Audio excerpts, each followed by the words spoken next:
In today's episode, we're going to be interviewing Celine King. Now, who is Celine King? Well, very interesting person. And Celine King brings a multidisciplinary background spanning from her environmental science, infrastructure investing, and operational strategy. She began her career in climate research at the Coastal Biochemical Dynamics Lab, studying carbon cycles and environmental feedback systems. She later moved on to sustainable infrastructures, investing in GreenIRR capital, supporting large-scale renewable energy projects. Through this work, she gained first-hand experience in the financial, operational, and policy dynamics shaping the energy transition.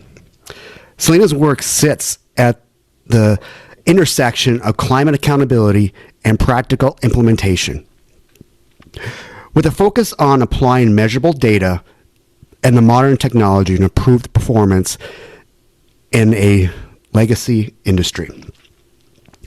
Our interview goes back and forth, and it talks about something really, it's close to Alexandria's thought process into the trucking industry, and a lot about what's going on probably in the future as we track carbon footprints and the energy as it's being transitioned from the supply chain perspective on it. So, without waiting anymore, here's Celine King with Alexandria and myself. Enjoy. Welcome to Factory of the Future, People-Powered Health, podcast focused on trends shaping the future of manufacturing. I'm Alexandria Burek, your host, here with A.W. Schultz, two thought leaders with a passion for people and manufacturing. Today and every episode, we are diving deep into the advancements, sustainable practices, and dynamic changes transforming how we produce everything. And now welcome Alexandria Burek and A.W. Schultz. Hey everyone, welcome to another episode of Factory of the Future podcast. We have a very special guest, Celine King from GreenIRR. She's here to talk today about her wonderful business that is helping the world of trucking, shipping, manufacturing, make the world a little bit greener. So Celine, why don't you take us off and tell us a little bit about how GreenIRR came to be? Yeah, thank you so much for having me. I'm excited to be here today. So essentially, GreenIRR is a carbon accounting and visibility platform built specifically for Fortune 500 supply chains and the fleets that serve them. So we provide performance reporting, both environmentally and operationally. And when we were first getting started, if I take us back to the genesis of the company, what we were observing in the market is that trucking companies were under this outsized pressure and unfair pressure from their customers to report their carbon footprint without the proper tools, technology, or expertise to do so in, I would say, an efficient way, especially in a scalable way as those volume of requests started to rise. And so if you were a fleet that was caring for a Fortune 500 or a multinational, and this is about 3.5 years ago, in order to win the bid or to retain the contract, you had to be able to share your scope 1, scope 2, scope 3 emissions. And for a legacy industry that's never been asked to report in this particular area, it was really overwhelming. It was really confusing, especially when it was tied to revenue. And so we built a platform that essentially automated that reporting process end to end. And then it provided data and analytics related to the sustainability performance of that fleet to go hand in hand with the reporting. And it was great to support the fleets in revenue retention and then to make them more competitive in bids and RFPs. And then I would say over the course of the last 2 years, the pendulum as it relates to sustainability in the market has swung back and forth, and some of the regulation pressures that were helping us went away. Some of the market forces that weren't there are now present, which is either a good or a bad thing. And so we had our first instance of customer pull through where we were approached directly from the shippers that were the beneficiary of GreenIRR's reports, asking us if this was a tool that they could mandate across their entire supply chain. And so we're now serving both sides of the market, both shippers and the carriers that serve them. But the values that the shippers, I should say, what the interest from the shippers sort of went beyond sustainability. And it was also, there's interest from a visibility perspective, what's going on between point A and B, and is there opportunities to improve optimization? That is awesome. Sorry, go ahead, AW. No, I don't understand. When you said scope 1, scope 2, what does that mean? Yeah, so if you, go ahead, sorry. No, I just, it was way earlier in the conversation, but I was scratching my head like, I don't know what that means. But if you can explain it. Yeah, if you were to do any sort of formal emission disclosure or report, there's typically three ways you have to allocate emissions. Scope 1 emissions are emissions associated with your direct operation. So if you're a trucking company, those are your fleet emissions. Scope 2 emissions are generated from purchased electricity. So you could think utilities. If you're running EVs, the electricity associated with charging those vehicles is considered Scope 2 emissions. Or if you own or operate certain facilities, warehouses, distribution centers. And then Scope 3 emissions are much broader, right? It's any emissions that are associated from like indirect operations. There's 15 categories. It's both upstream and downstream of the company. So to put this into the context of our conversation, if you're a Fortune 500 company, your supply chain is considered a Scope 3 emission because you're not directly responsible for it, but you're contracting suppliers that are. Okay. And you said EV, and this is probably an Alexander question too, that I'm going to throw for us. How much of trucks are EV? I didn't think any of them mentionable were they?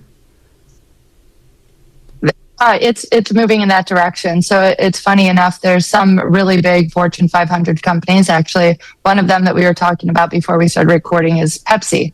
So they've introduced, I believe, 50 or some number of electric vehicles into their fleet. And I think one of the cool things that Celine's company can do, besides the ROI piece, besides the reporting piece, but it's helping with that story and kind of giving companies like a baseline of, this is what we were doing before. And now as a result of adding these EVs, this is how our emissions have changed. So Celine, maybe you can kind of elaborate on, helping companies even down to like, that's another like really cool piece that I found interesting with your technology is the specificity of the reporting down to the truck level. And all those different things that a company can leverage, those data points that a company can leverage. So can you talk a little bit about that and maybe use Pepsi as an example of how they could use that GreenIRR as a story, to share with their audience? Yeah, I think one of the superpowers of our platform is the granularity of the data. So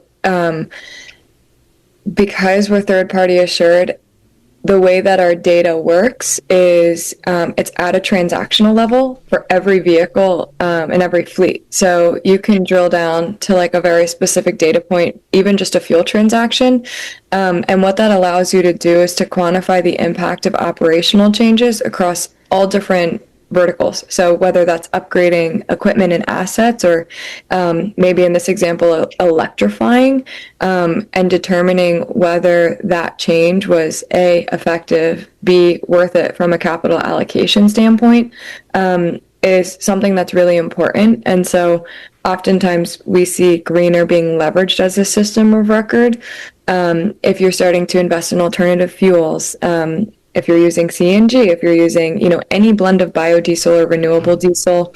And then I would say, like, when it relates to driver behaviors, if you're launching an idle time incentive program, if you're implementing some sort of driver coaching program, looking at the impact of that across, a defined set of metrics, whether that's, purely just MPG, or you're looking at fuel reductions, which I think the beautiful relationship is all of those changes directly relate to emissions, right? If you're reducing your fuel consumption, you're making yourself more profitable, but you're also making yourself more efficient and more sustainable. And so I think in the context of Pepsi, if they're integrating 50 new assets that happen to be EVs, quantifying the impact before and after, looking at that both from a financial and a sustainability lens, and then looking at the fuel reduction versus the cost of those 50 EVs and determining whether there was a break even or maybe it wasn't the right decision would probably be an impactful thing for them to do. That's awesome. Yeah, I look at your platform as an opportunity for specifically the trucking companies to optimize and experiment with the different fuel types, the different vehicle types, and really fine tune kind of their buy box and, you know, the decisions that they make in those different areas like fuel, like, you know, down to the model of the truck. Your system has the ability to show which are the most fuel efficient and effective. And, you know, as a result, we always love to say that when you're efficient, you're obviously saving money. So I know that's been a big part of your kind of greener trend, you know, what's the right word? Progression, right? So you guys have kind of listened to the marketplace and made adjustments accordingly. So I know you guys have some exciting stuff in the works. Do you mind sharing anything about kind of like how people are leveraging greener to really make that impact on the bottom line? Yeah, I think, well, I really appreciate everything you said. And I think for us, the biggest discovery was really just honing in on the relationship between emissions and fuel consumption. It's actually 1-to-1. And so I think something that we were overlooking was when we're providing data and saying, you know, this is your highest emitting vehicle, or, you know, these vehicles could use attention to decrease their carbon footprint, we're really just telling you that, you know, these are your most inefficient vehicles, these are your highest fuel consuming vehicles, and maybe they're not being operated correctly. And I think applying that lens over the past few months, not just to our market position, which has been, I would say, highly effective, but to our technology stack and the way that we're building, where we're thinking of our analytics in 3 ways. The first is trend, cause, and incentive. And I think for a long time, we were able to identify trends in like a very granular way, a very accurate way, but is that data actionable? And then can we tie it to an incentive is now how we're thinking about everything that we're building. And so, for example, we can tell you whether your performance is increasing or decreasing, and we could do it on a vehicle level, but can we make a recommendation, or can we tell you the root cause of essentially why that vehicle is performing poorly? Can we slice and dice the data in a way that we're comparing performance across different subgroups of assets, so that if you are going to flip a quarter of your fleet, you're not just replacing your oldest vehicles, because we're seeing that sometimes they're not your worst performers. Tying forecasting and scenario analysis into what we're doing has been, I would say, a major play. And so hopefully that helps answer your question. Yeah. I have a question about you personally. How did you get involved in, I mean, was it environmental, or was it technology can you give us just a background on where the genesis of where you started with this on? Yeah. You personally, I mean. It was, I would say, both. So I previously was doing climate change research for the National Oceanic and Atmospheric Administration. In undergrad, I was studying biology and data analytics. And so really nerdy background, and candidly, I really wanted to go into the climate science field. I wanted to be in the lab. I wanted to be in the field every day, and then had the chance to present my research to policymakers, and it was dismissed pretty quickly. And so from my perspective, like, my whole personal mission is to have a positive environmental impact, and that wasn't going to happen in the research world. And so switched onto the business side of things. I worked at a private equity firm that invests in renewable infrastructure, so a lot of solar and wind and power purchasing agreements. And then felt called to apply that same sort of scientific rigor and accountability when it came to emissions reporting in hard to abate sectors. And, top of mind, or what became obvious, was that supply chain unfortunately represents a very large source of emissions for organizations. And you sort of break that down, and trucking is number one within that by no fault of their own, right? They're critical, the backbone of America and the backbone of the economy, but they didn't have the proper tools. So yeah, trucking, I came into trucking, my background is environment. That's awesome. I have a question about, and this is something we've never discussed in our, now I think close to 1 year relationship, but how did you go from like concept to development to what GreenIRR is today? Like give me the 0 to 1 on GreenIRR, because I feel like that's something that's a big question mark for me. Like I've always had interest in developing my own technology. There's a little side project I'm working on right now, which is really exciting and interesting. And it's sort of within that realm. So personal, curious question. How do you go from 0 to 1? Yeah, I think in retrospect, the most difficult phase was moving from ideation to MVP or proof of concept, because if you're looking to build a venture, you can't raise money without an MVP, right? And then you can't build an MVP without raising capital. And so that took a really long time for me to break that cycle. And what happened was, early on, I was lucky enough to have friends and family that put in a small amount of capital that allowed me to bring on one person to build the MVP.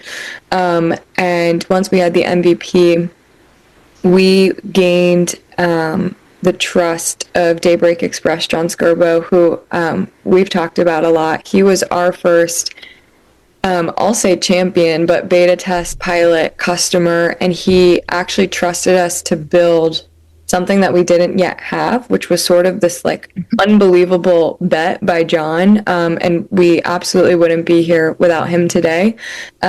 And then once we got John's trust, we were getting feedback on the product, and it allowed us to iterate with like true feedback and testing. And then we were able to, from like a business perspective, stack that sort of credibility and attract more pilot customers. And we were lucky that we were able to attract some of North America's largest for-hire fleets, right? It was Warner, it was NFI that we started piloting with. And then, you're piloting with large companies, and you can go have these investor conversations, attract more capital.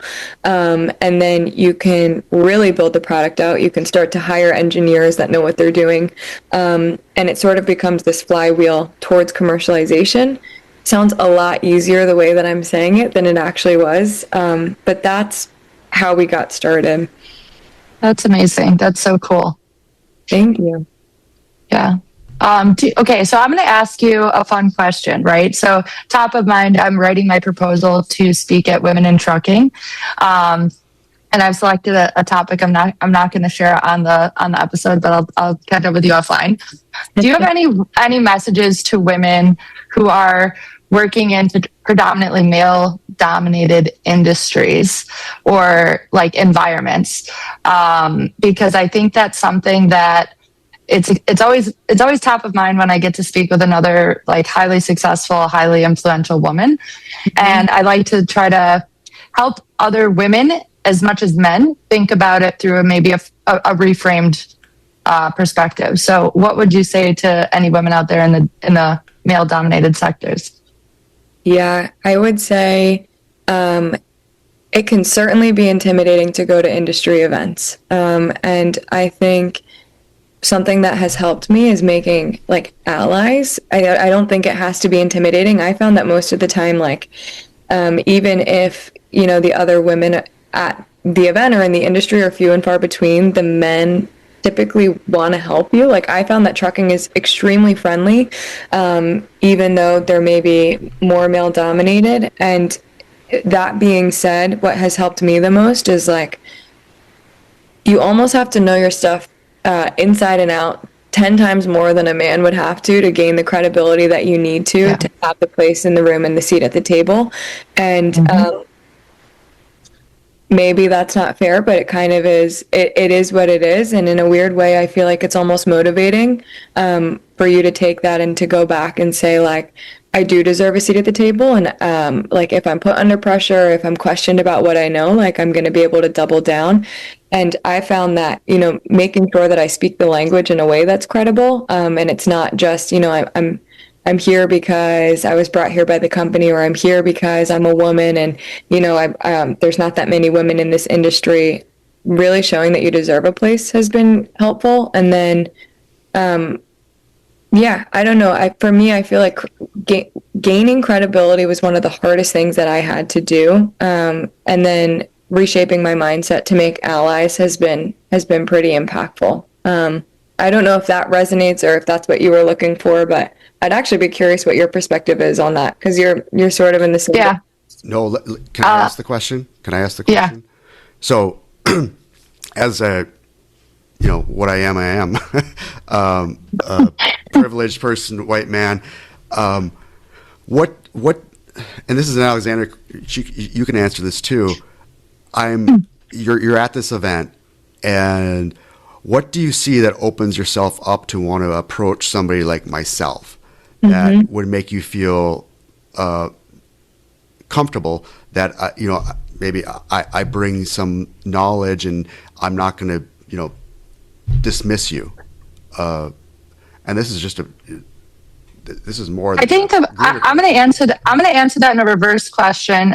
Okay. Reverse answer. So it's not what can you do to make somebody feel comfortable or equal. I think it's what you shouldn't do. Right. Okay. So I think the general assumption by women in these industries and at these events or in these rooms is, at least the way I approach it, is that I expect and assume the positive, we're all equals here. Everybody deserves a seat at this table. The reason I'm here is because I've worked for it, I earned it, and I know what I'm talking about. I think things that can diminish or kind of counteract that perspective that assumed everyone's equal. Yeah, right. Is things like cutting people off.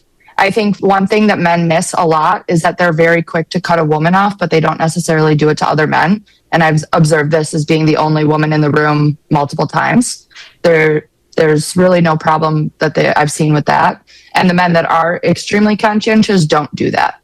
They let the woman finish talking. They let everyone finish talking, but that's just generally one of the nuances I've picked up on. That's probably one of the biggest, like, what not to do's.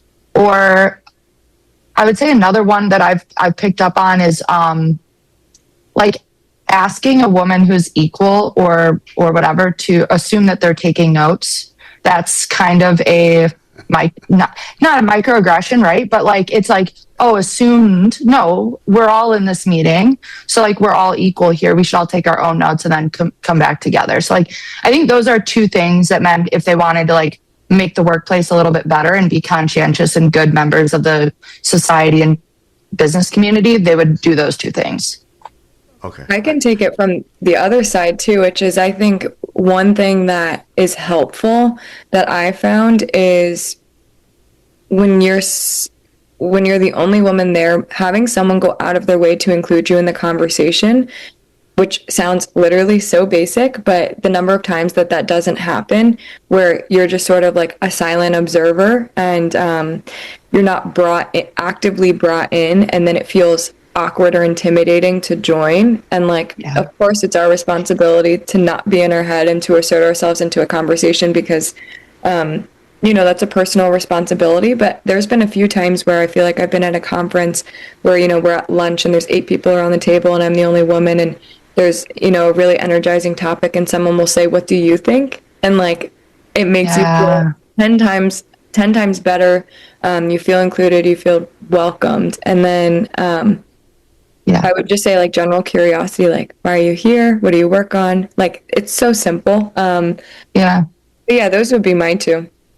Those are really great, like ways to advocate for like just a better meeting right? Like engage. And on the flip side too, like taking away like women versus man type situation, I think that's important to do with like different verticals of the organization as well, right? Like, so removing the women men lens, if there's a more junior person, this is something I think Jeff Bezos does, where whenever they're in a conference room, the most junior person speaks first up to the most senior level, because theoretically the senior level person should know those things and should be able to make those observations. But the junior person doesn't really get the opportunity to learn and or demonstrate their maybe exceeding competency from what's perceived based on their junior status in the organization. So as a general rule of thumb, like if you're ever running a meetings and there's different strata of the organization in your meetings, always look to the the like more junior roles to contribute first, and then build up the strata from there. Mm-hmm. Yeah. So. Yeah. It was funny. I almost interrupted Alexandria when she was talking about donor. That's funny. That's I wanted to say a point. Like, oh my gosh, I'd be so contradictory if I did that. Go for it, AW. Let's. What did you have to say? No. I realized that we kind of went a side rail on it, but Yeah. it's relative to our podcast, and I think it's, if guys are out there and I'm naive too, and it's just there's cultures and we fall into it, and we don't intentionally. Some of us don't intentionally want to do that. We want to be respectful, but those are things that I think can be regurgitated constantly. And what you're saying is like, what can you do to involve people or individuals that are just outside, especially women, into the conversation? So because there's a voice, and I learn every day. I've got a daughter and I've got a wife, and they educate me constantly, and I'm still up and learning. And that's amazing. Maybe my son will have it when he's older, but I don't have it.